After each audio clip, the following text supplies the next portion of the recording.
The following is a class on Srimad Bhagavatam, first canto, first chapter, text number 1, given by His Divine Grace A.C. Bhaktivedanta Swami Prabhupada in February 1972 in Los Angeles, California.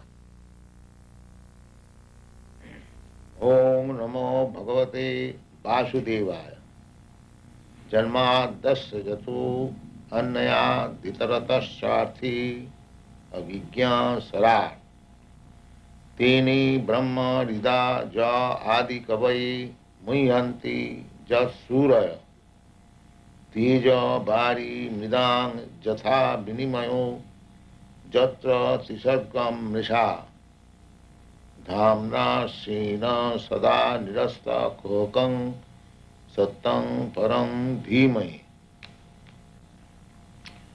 This is a prayer offered by Srila Vasudev before writing Srimad Bhagavatam.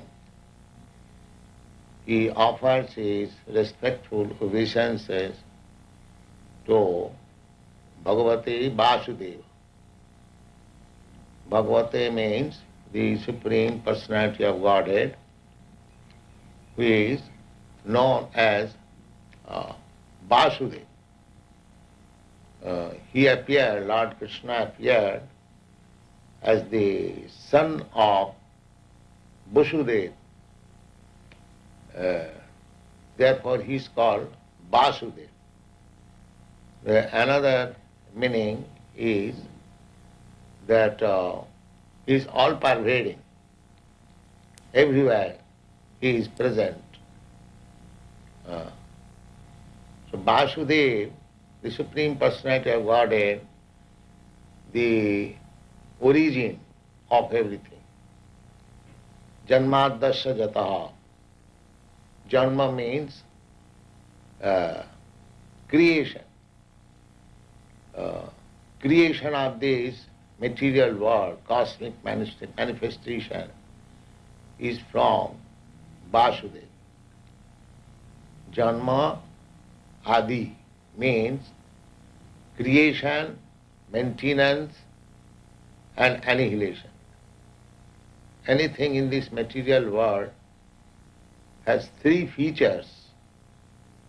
It is created at a certain depth, it exists for a certain number of years, and then it is dissolved or annihilated. That is called Janmadhyasya, Janma Sthiti law. So everything is taking place from the Supreme Personality of God. The cosmic manifestation is also emanating from Him. It is existing on His energy, external energy, or it is being maintained by His external energy, and as everything material dissolves ultimately or annihilates, so after annihilation, the power merges into Him. The power, the energy is extended from Him and maintained by His energy, and again when it is dissolved, it merges into Him. This is the way of creation, maintenance and dissolution. Now, the question is that the supreme power, or the supreme source, what is the nature of that supreme source? Is it matter or living force? The Bhagavad says, no, it cannot be matter. From matter, nothing is created automatically. We have no such experience. Unless there is some living force behind the matter, there cannot be anything creation. We have no such experience. Just like anything material, suppose a motor car, it has got all the machine equipped, subtle machines, but still the motor car cannot move automatically. There must be a driver. And the driver is a living force. Therefore, the original source of everything must be a living force. This is the conclusion of Bhagavad. And what kind of living force? That means he knows everything. Just like an expert motor mechanic, he knows everything. Therefore, he can detect when the motor car stops, he can immediately detect how the motor car has stopped. So he tightens one screw or does something so that it is again in motion. Therefore, in Bhagavad says that the original source of all emanation knows everything. Annayat itaratascha artheshu, directly and indirectly, is so expert. Just like I am the creator of this body. I am a living soul. As I desire, I have created this body by energy, by my energy. According to my desire, I have produced this body. But although I am claiming my body, I do not know how the body is working. That is unknown to me. I cut my hair, but I do not know how the hair grows again. I cut my nails, but I do not know what is the function going on inside, so that even after cutting the nails and hairs, again it grows. Neither I do know I am eating, I know because I am eating something substantial, it is transforming into different types of secretion within my abdomen, and the secretion is distributed. I have known it from some medical practitioner or medical science, but so far I am concerned, I do not know how my foodstuff is transformed into blood, how the blood is transmitted in different parts of my body, and then I get again energy. Actually, I do not know. But the Supreme Personality of Godhead, He knows indirectly and directly both how this material cosmic manifestation is working. He knows everything.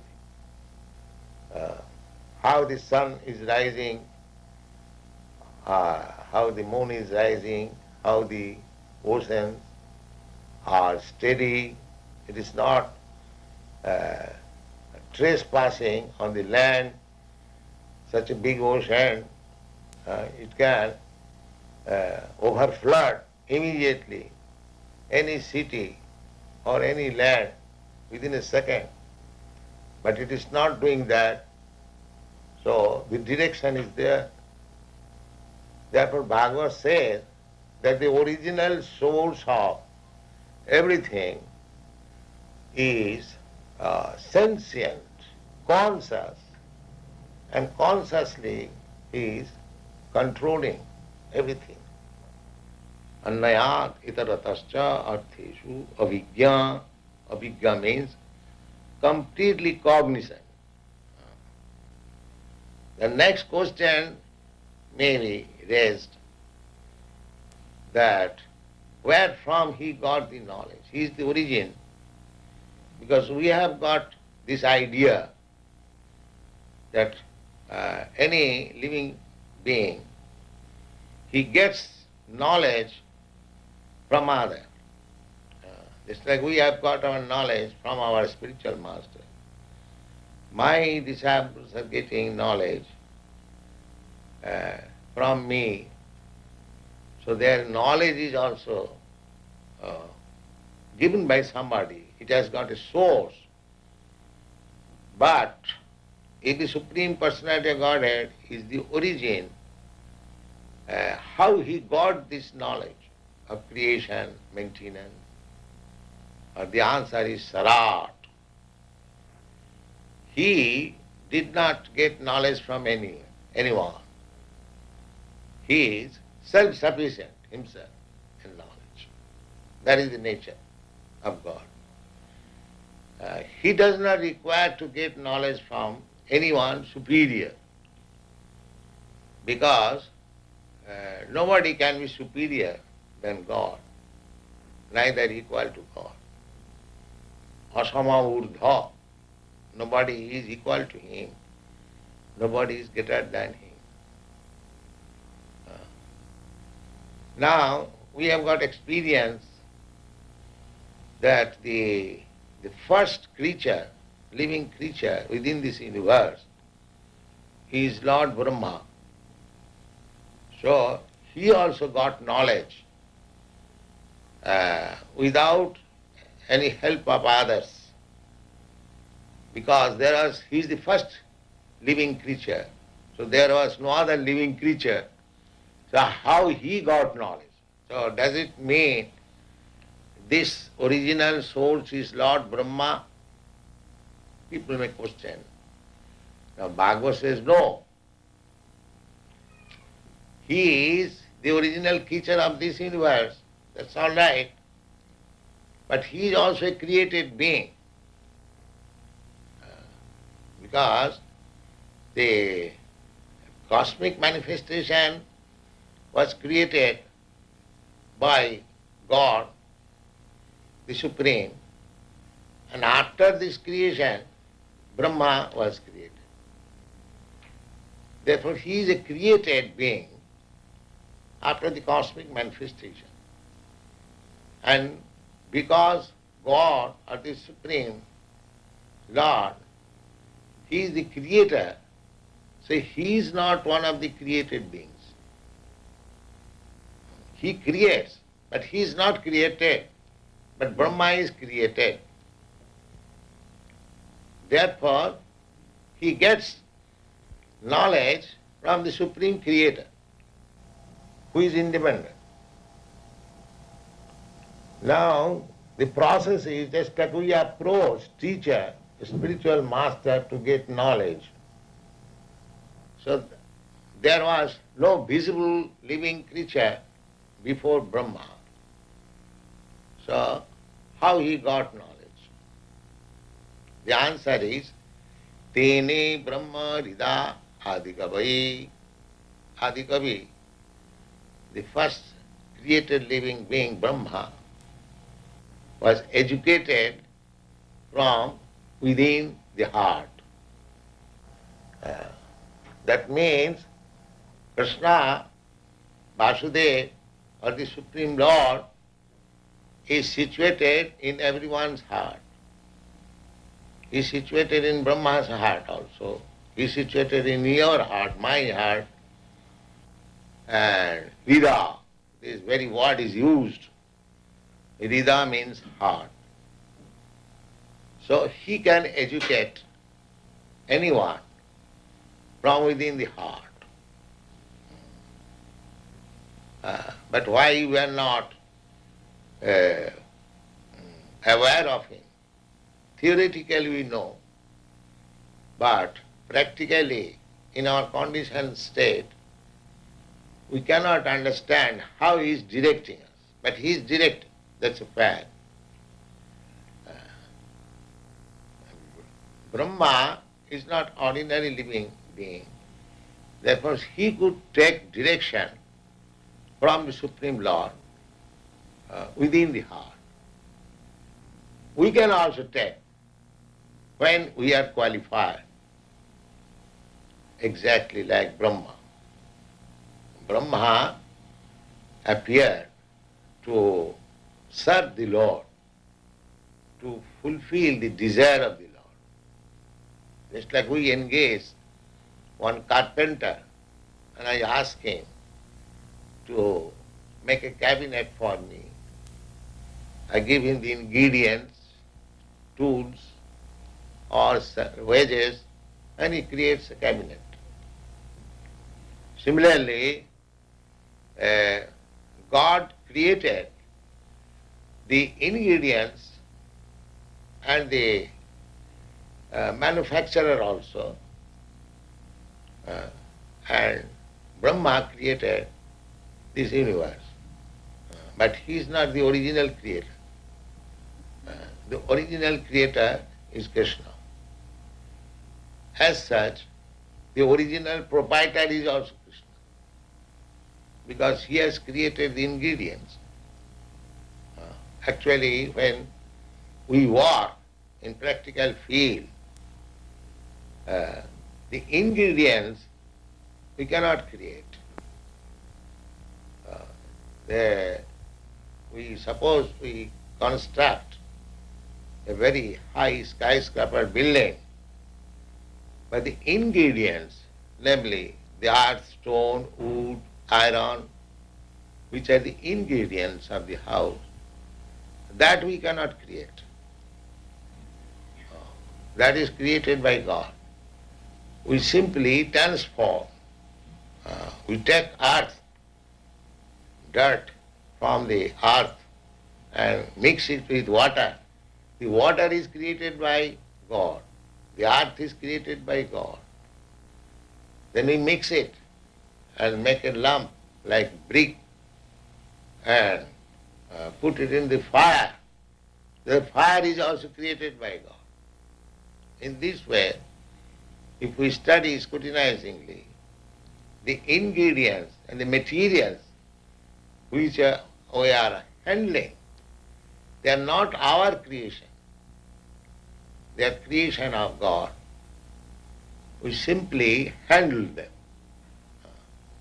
But because we handle them, it does not become our property. This is sense.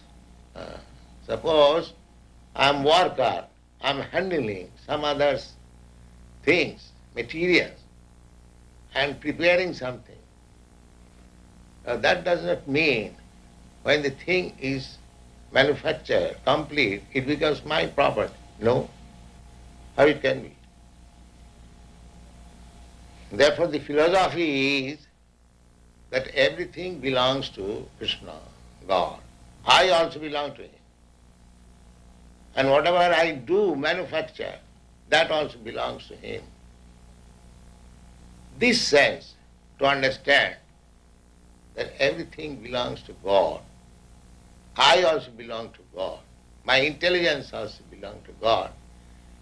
The ingredients or physical elements with which I work, that also belongs to God. Then where is the scope for my claiming that I am proprietor? This is called illusion.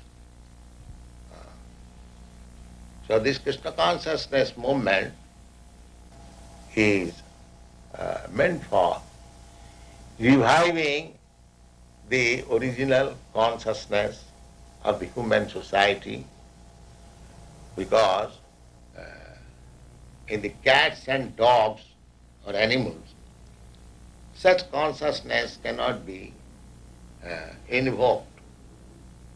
They are so dull and in the lowest stage of consciousness. It is not possible for them to understand anything beyond their body. Animal thinks that he is a particular type of body. A dog thinks that that body is he. He has no other knowledge. But a man can understand that I am not this body, I am working with this body. Just like I am working with my hand, that does not mean I am hand. I am walking with my legs, it does not mean I am leg. I am walking with the help of the hands and legs. Instrumental. Therefore, the instrument is not identified with me. This knowledge can be achieved by a human being. A dog, a cat cannot understand. Therefore, the conclusion is that this knowledge, this is called Gyan. That Gyan means one who knows that I'm not this body. The animals, they have no knowledge that they are not this body.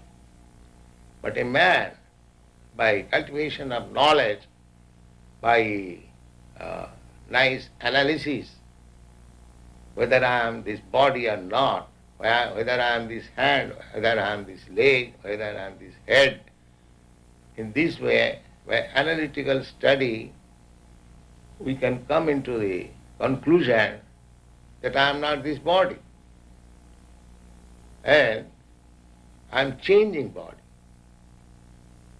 Therefore I am eternal. The body is temporary. So I am giving up one type of body, accepting another type of body. In this way, at the present state, I am conditioned.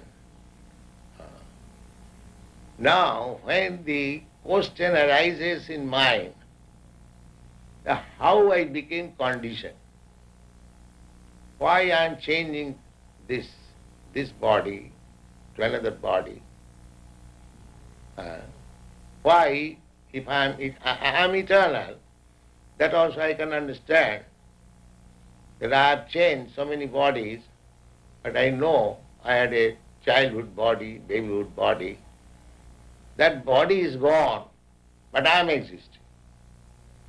Therefore the conclusion should be that I am eternal, the body is not eternal. That is confirmed in the Bhagavad Gita. Antavattu ime deha. Deha means body. They are antavat. Antavat means finishable. At a certain date it will be finished. Antavattu ime deha nitya shoktya saririna. But the proprietor of the body, the living soul, living being, he is eternal. Nitya sukha sarira. So these things are very nicely explained in Bhagavad Gita and other Vedic literature. So we are making an attempt to push this Vedic literature to the human society who are still unaware of the vast treasure of knowledge lying in Vedic literature. We are therefore translating all these authentic literatures into English. We have already got about 24 books, small and voluminous also. This book is one of the parts. It is Srimad Bhagavatam, first part of the first canto, and there will be 60 volumes like this to complete the whole Bhagavad literature. So we have completed almost 20, and if Krishna permits, we shall finish the other 40 volumes also. So this Krishna consciousness movement is not a sentimental, religious type of faith. It is the actual function of the human society. For want of this knowledge, Krishna consciousness, there are things topsy-turvy.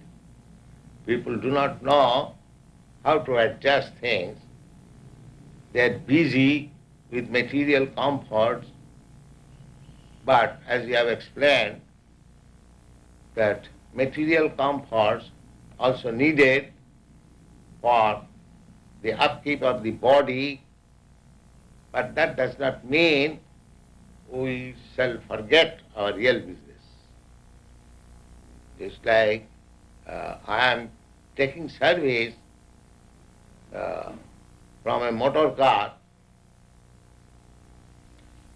but that does not mean to keep the motor car in good condition is my business. That is one of my business, but my real business is how to live. So similarly, a living entity has got this vehicle. It is just like a motor car. We have got this body, means it is like a vehicle. It is stated in the Bhagavad Gita, Prakite kriyamanani gunai karmani sarva. Brahman sarvabhutani jantra rurani maya. It is said in the Bhagavad Gita, Ishara sarvabhutanam riddesho arjuna tishtati. This body is just like a car. The driver is there, and the proprietor of the car is also there. The proprietor of the car is giving direction to the driver that you go this way, you go that way, and driver is driving. Similarly, this motor car, a body, is occupied by two souls. One is called super soul, superior soul, or the real proprietor. And the another is individual soul. They are sitting together. And the superior soul, or Paramatma, is giving direction to the driver. You go this way and that way. Jantra rurhani maya. Jantra means a machine vehicle. This body is just like a machine vehicle, like a motor car. So I am sitting there and I am carried by the vehicle under the direction of the super soul. So actually I am helpless. But that does not mean I am helpless, does not mean I have no responsibility. I have got responsibility. I accepted this body